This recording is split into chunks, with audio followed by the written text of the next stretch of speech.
A while ago on the program, we visited Winterwood, the pride and joy of horticulturist and garden advisor Marilyn Kuschel. Even with such a high Adelaide Hills elevation, in the middle of winter, her wonderful garden was far from dormant. And Winterwood puts on an entirely different display during spring. And we've had a bit of warm weather, so I'm back up here to have another look around. Marilyn, when I was here last, this whole driveway was just awash with jonquils. That was spectacular. That's right, and now that they're finished, the crab apples are starting to come into bloom. I've actually got 10 different varieties of crabapple in this garden so that it provides a succession of flowering. So when the floribunda finishes, it'll be succeeded by the others along the driveway. So it's all about the planning. This is a perfect example of a woodland garden, enchanting to wander and full of surprises. And that's what I'm talking about in SA Life magazine this month. I've included photos of inspirational woodland gardens, plant selection tips and landscaping ideas. Marilyn, this works so well in this garden. Well, I really love arum lilies and I wanted a very natural water feature.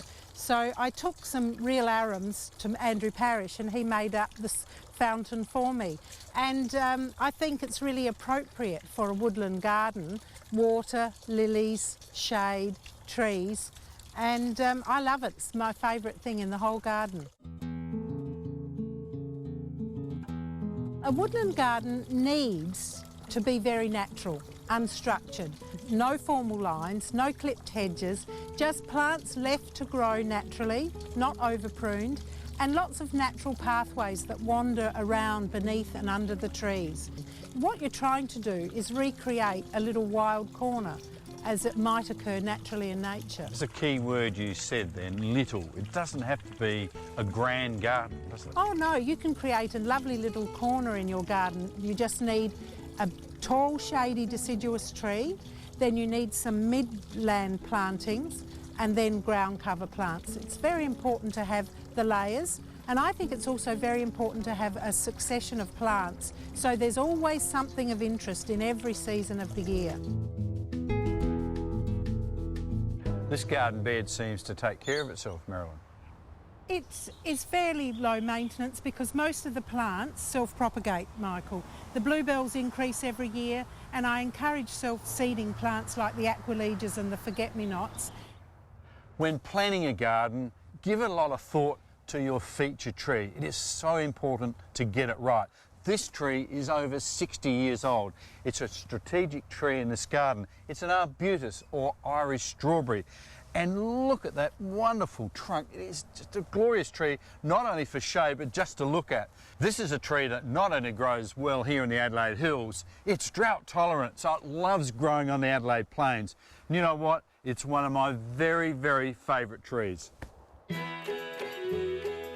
The most important thing for a woodland garden is to have some lovely large deciduous trees so the winter sun can come through for all the winter bulbs and the hellebores to flower, and then as the leaves come on the trees in the spring, that provides dappled light to protect the other delicate plants like liliums that come up during the summer. And the other wonderful thing about these gardens is that they encourage children. They're really drawn to gardens that have flowers for them to pick all the year round. And because the garden is so unstructured and natural, there's not really any damage that the children can do to them. And to start your woodland garden, you'd need to visit your local nursery like here at Garden Grove. Under the shade of these beautiful gum trees, it's just a perfect condition to start a woodland garden. And what a magnificent plant to put in your woodland garden, this wonderful azalea. And this and many more plants are in the magazine, a very comprehensive range. You know, I reckon this would be my starting plant. It's a beauty.